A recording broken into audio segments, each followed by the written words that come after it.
Здравейте! Намирам се при сектор Каре, където се предлагат разнообразни храни. Месо, колбаси, сирена, маслини, риба.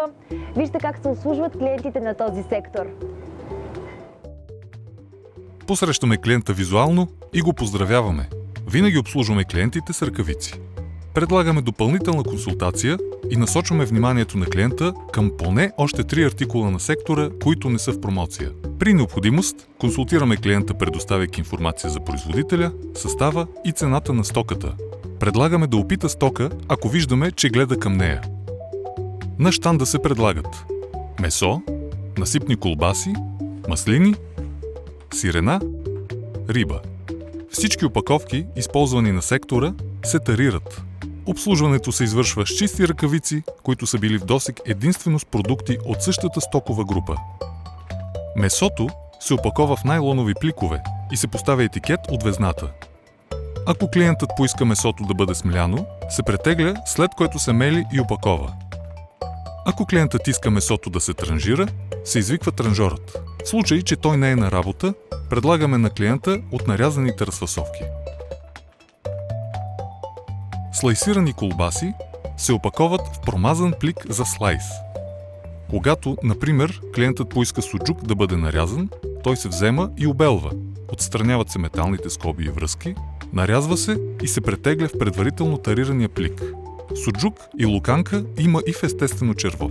В този случай питаме клиента дали да се обели или не. Маслините се слагат с решетъчни лъжици. Възможно е с една лъжица да се сипва от различни купи с маслини, стига това да не са пикантните маслини на грил. Маслините се опаковат в подходящи кутии, в зависимост от желания грамаж от клиента. Слагат се и допълнителен найлонов плик, за да не изтича саламура. Сиренето се опакова в полиетиленови прозрачни пликове. Пликът се слага на едната ръка, обръща се, а бучката се слага в него. Пликът се връзва отгоре, поставя се на везната и етикетът се залепва на опаковката. Ако клиентът желае да опита, предлагаме малко количество в тарелка или в плик с клечка за зъби. Рибата се опакова в найлонови пликове и върху плика се залепва етикет от везната. Добър ден! Добър ден! Мога ли да ви помогна в избора ви? Да, бих искала ето това парче луканка. Желаете ли да го нарежем? Да, благодаря ви. Тази дебелина добре ли е? Да, чудесно, благодаря.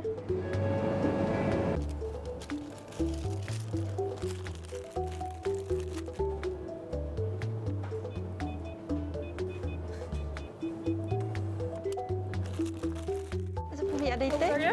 Тази седмица имаме на промоция пастърма с 26% отстъпка, ако желаете.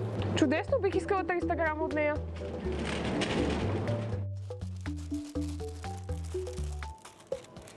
и 12 грама за 5 лева и 42 стотинки. Чудесно, благодаря.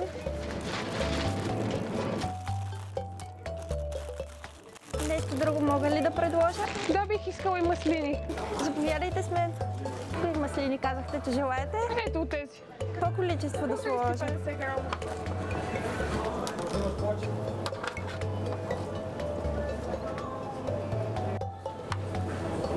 Маслините са 388 грама и струват 2 лева и 32 стотинки. Така ли да остане? Заповядайте. Благодаря ви. Нещо друго ще желаете ли? Това ще благодаря. Хубав ден, заповядайте отново. Вие на вас хубав ден. Общи правила за работа на щанда. Винаги обслужваме клиентите с ръкавици. Докато обслужваме клиент, не разговаряме с колегите си. В случай, че трябва да зададем въпрос, свързан с работа, се стремим да се държим професионално, говорим тихо, без да ръкомахаме. Обслужваме клиентите компетентно, търпеливо, държим се приветливо и дружелюбно. Изключено е да повишим тон на клиент. Всяка стокова група се обслужва с различни ръкавици. Ръкавиците се свалят при излизане в почивка, напускане на щанда, зареждане на хладилната стена, пипане на касетки и при почистване на витрината.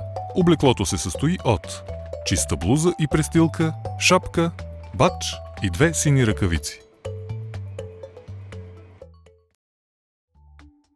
Акценти. Визуален контакт. Усмивка, поздрав. Обслужваме с чисти ръкавици. Насочваме вниманието на клиента към поне 3 артикула. Предоставяме информация на клиента за продукта, произход, цена, състав. Даваме възможност на клиента да опита стоката. Изпращаме клиента.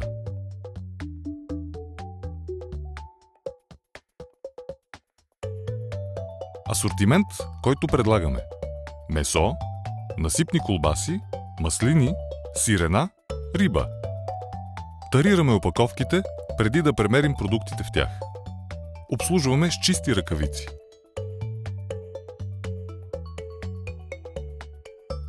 Опаковки. Месо опакова се в найлонови пликове и се маркира. Продажба на смляно месо. Претегля се, смила се, опакова се. Транжиране. Извършва се само от транжор. Слайсирани колбаси. Опаковат се в промазани пликове.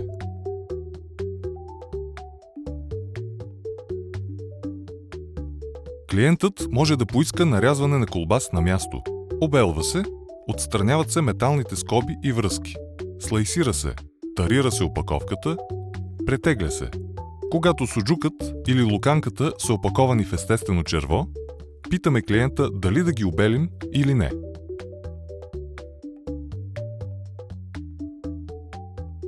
Маслини.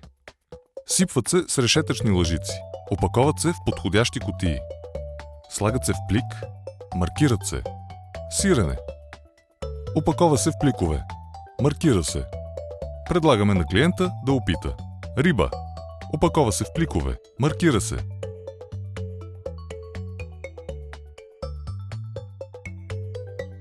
Общи правила за работа на сектора.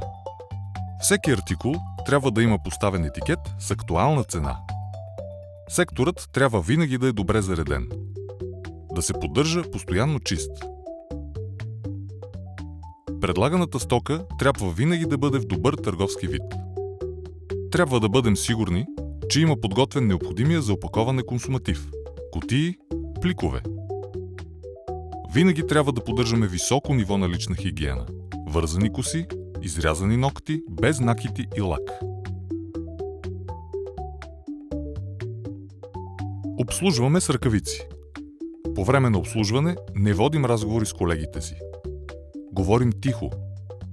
Обслужваме компетентно, търпеливо, дружелюбно.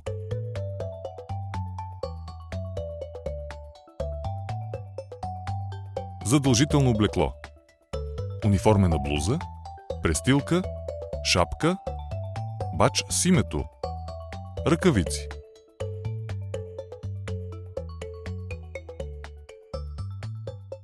Спазването на всички тези стандарти прави клиентите ни доволни и ги кара да се чувстват комфортно при пазаруването им при нас.